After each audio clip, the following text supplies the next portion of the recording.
Good morning, everybody. Good morning. I think we would all agree, almost all of us, that Mark Twain is a very skilled writer.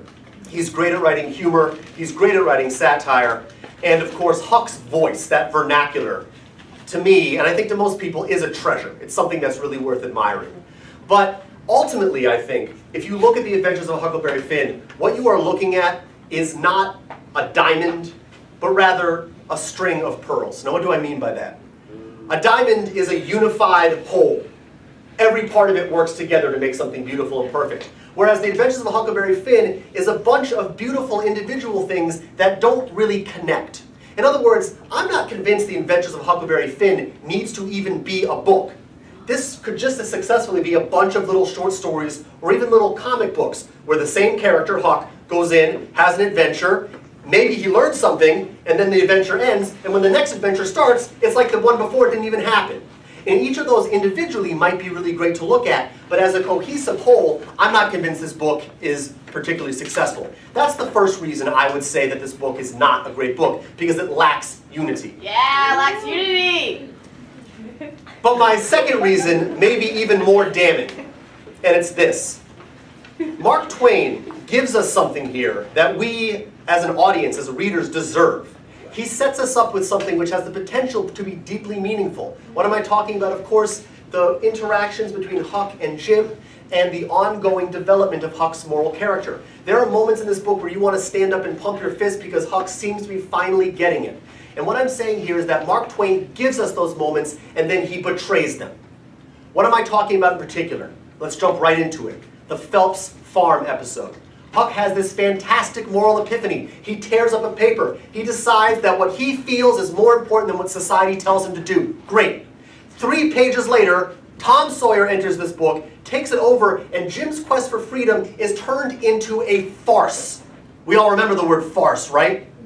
Right. Farce is something funny with no deeper purpose behind it. And that's what this has become. This is supposed to be a struggle for freedom and a boy's moral awakening, and it turns into a joke that, by the way, is still not even over.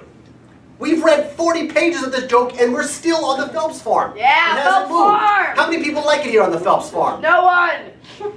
Right? No one! My point is, thank you. My point is, Horrible audience. what we're seeing here in the Phelps Farm is a continuation of something that's been going all along, which is Twain makes a great moral point and then gives it up. Makes another great moral point and then gives it up.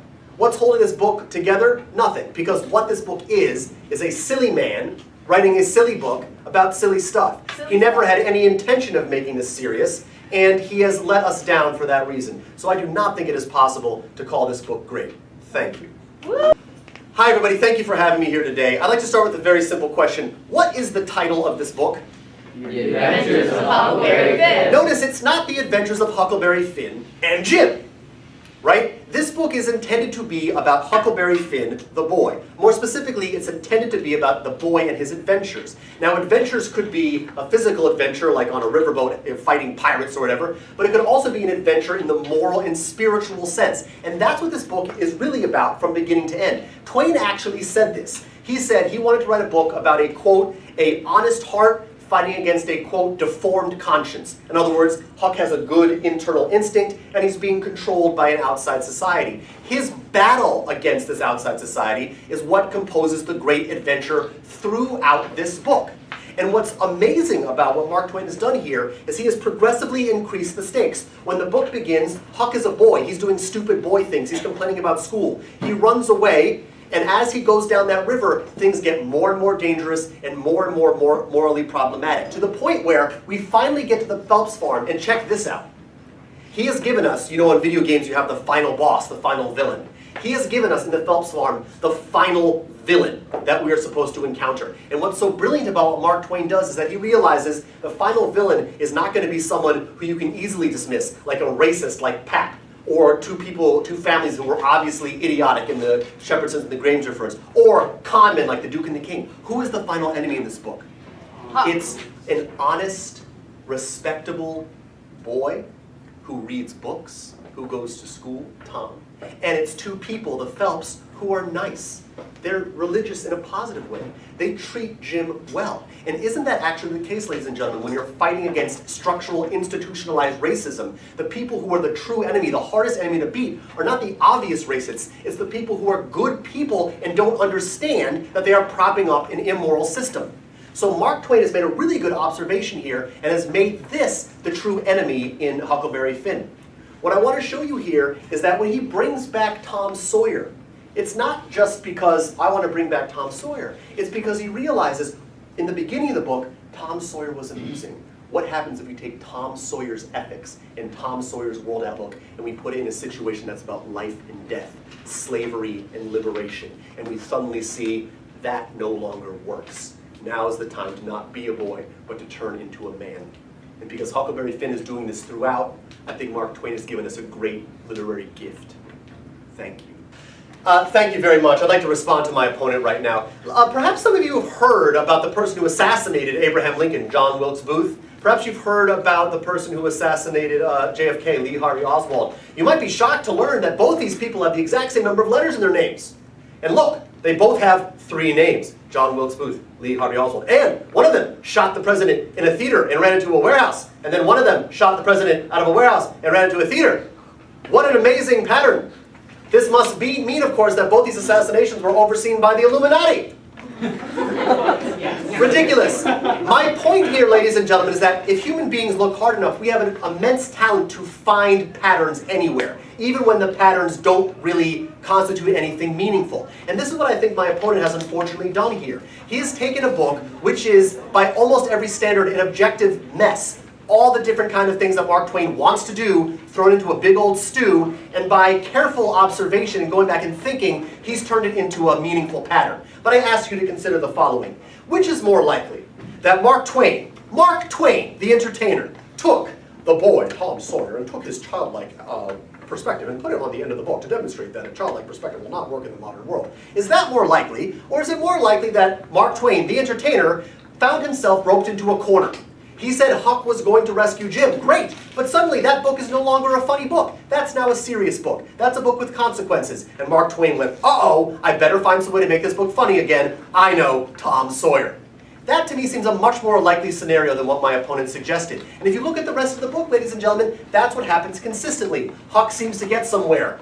Riverboat destroys his raft. Huck seems to get somewhere with Jim. I know, let's paint Jim blue and leave him on the riverside and go have an adventure with the King and the Duke. Would it have been so hard to include Jim in those adventures with the King and the Duke and Huck? That wouldn't have been hard. He could have figured out a way. But Twain didn't figure out a way because Twain didn't care.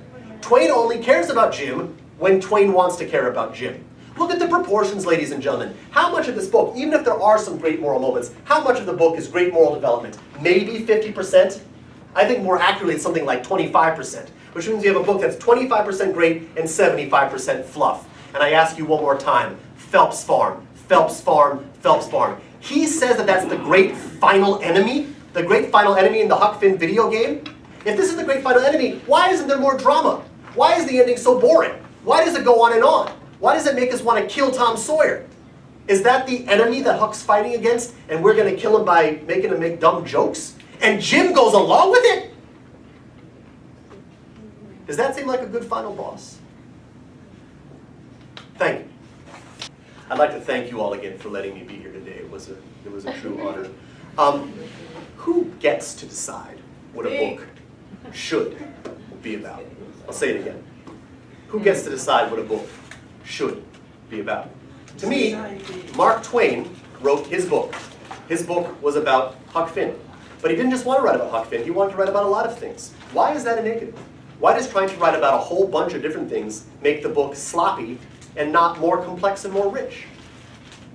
That's our own perspective. We are saying what we want Huck Finn to be about. But Mark Twain made this book about Huck. How do I know this? Whose voice is every single word of this book in? You can answer that question. Huck Finn's voice, that's right. Which means that what Mark Twain was attempting to do was to write us the portrayal of a 13-year-old boy raised as a racist in a racist society trying to struggle with the issues that he's realizing. It should not surprise us that this perspective is messy and unsatisfying, because that's what would happen to any of us if we were 13 and in that situation. My opponent compared Huck Finn to a string of pearls. Do you remember what he said it should be like? A diamond. Here's where my opponent gets it wrong. A string of pearls is not a diamond. A string of pearls is a string of pearls. A string of pearls is not a failed diamond. It's a string of pearls. Maybe what Mark Twain wanted was to write a string of pearls. Maybe his intention was to give us all different kinds of perspectives, all different kinds of feelings, humor, laughter, annoyance, whatever, because to him, that better encapsulated the true experience that Huck was going through. When you start your research paper, you will notice that Huck Finn is repeatedly called the cornerstone of American literary realism. What's realism? It's the attempt to portray life as it is. When you were 13, how much did you care about the deep, important, structural, inherent issues and flaws in the world? You probably cared about them a little bit, but then you probably forgot them and went to watch television. It makes total sense that Huck would start this book completely unaware. He runs away, thinking only of himself, but what forces itself into his reality? Jim! Jim forces himself into his reality. Huck realizes, you know what? From now on, I'm just going to do whatever feels natural and that'll work. And that sustains him as a philosophy. But he learns, like any 13-year-old would, trying to become an adult, that philosophy ultimately will fail you because you need to take action. You need to do something. And that's what Huck realizes here at the end of this book. The path to morality is not a perfect, straight, rational, upward progress where we reach a moral epiphany. Moral development, you go back and forth. It's circuitous. You have frustrations. You have failures. Maybe eventually you get there. If Huck gets there, Twain has given us a portrait of a 13-year-old racist boy who has overthrown racism. And if you can have that, that is worth preserving, ladies and gentlemen. Thank you.